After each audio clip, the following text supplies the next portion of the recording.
एक बार गौतम बुद्ध अपने शिष्यों के साथ एक गांव से गुजरते हुए विश्राम कर रहे थे। उसके साथ एक छोटा भिक्षु भी था जो हमेशा किसी न किसी चिंता में रहता था।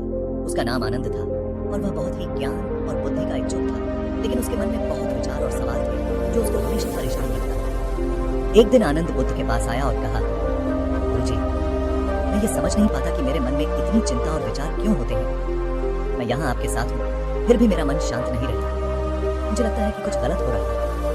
हाँ, मैं तो छोड़ रहा हूँ, पर क्या? बुद्ध ने मुस्कुराते हुए आनंद को देखा और कहा, आनंद, तुम अपने ही विचारों में खो गए हो। तुम्हें ये समझने की आवश्यकता है कि विचारों का ये जल तुम्हें कभी शांति नहीं देगा। अतः तुम्हें इसका समाधान मिलने के लिए अपने अंदर ही देखना होगा। आनंद समझ नहीं आया और उसका चेहरा और गंभीर हो गया। बुद्धा ने उसके मन को समझा हुए एक उपाय सोचा और उसे कहा, मैं तुम्हें एक कहानी सुनाता हूँ जो तुम्हारे सवालों का उत्तर दे सकती है। कहानी शुरू करने से पहले एक छोटा सा काम कर दो। प्लीज, बगल में लाल कलर की बटन है, उसे दबा दो। बुद्ध ने कहा, एक बार एक भिक्षु मेरे पास आया, बिल्कुल तुम्हारी तरह।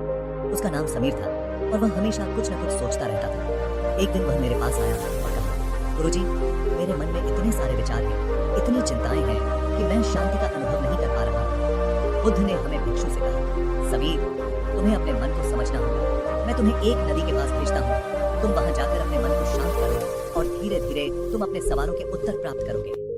समीर नदी के पास गया और वहां बैठ गया। कुछ देर बाद उसने देखा कि नदी में गंदे पत्थर और गंदा पानी है जो उसका दर्पण छुपाता है। समीर ने सोचा, ये पानी बिल्कुल मेरे मन जैसा है, अस्फुट और अशांत। उसने बुद्ध के शब्दों को याद किया और सोचा कि जब तक ये पानी अपना आप शांत नहीं होगा तब तक मुझे इसका असली रूप दिखाई नहीं देगा। वो वहीं बैठा रहा और कुछ देर बाद देखा कि पानी धीरे धीरे साफ हो गया। जब पानी शांत हो गया तो उसने अपने आप को साफ दर्पण में देखा। हमारे समय समीर को एहसास हुआ कि ये पानी उसके मन का प्रतीक है। जब तक वो अपने विचारों और चिंताओं को ऐसे ही रहने देगा तब तक उसका मन भी ऐसा ही गंदा और घबराया हुआ रहेगा। आनंद ये कहानी सुनकर सोचने लगा। बुद्ध ने उसके विचारों को देखते हुए कहा, आनंद, हमेशा याद रखो, हमारे विचार और चिंता एक ताल तलतल की तरह है। जब तक हम इन्हें विकसित होने देते हैं, ये हमें परेशानियां और अशांति में रखते हैं। तुम्हें अपने मन को शांत नदी की तरह स्थिर और साफ करना होगा और फिर तुम्हें यथार्थ और सुख का अनुभव होगा।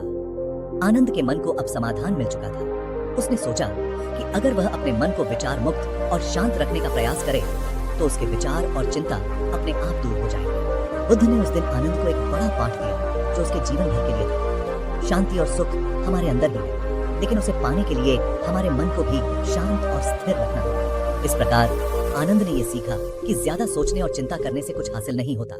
उसने अपने अंदर की शांति और सुख को पहचाना और अपने मन को शांत रखना सीखा। वीडियो अच्छा लगे तो चैनल को सब्सक्राइब कर देना और हाँ, कमेंट में बताना कि वीडियो कैसा लगा।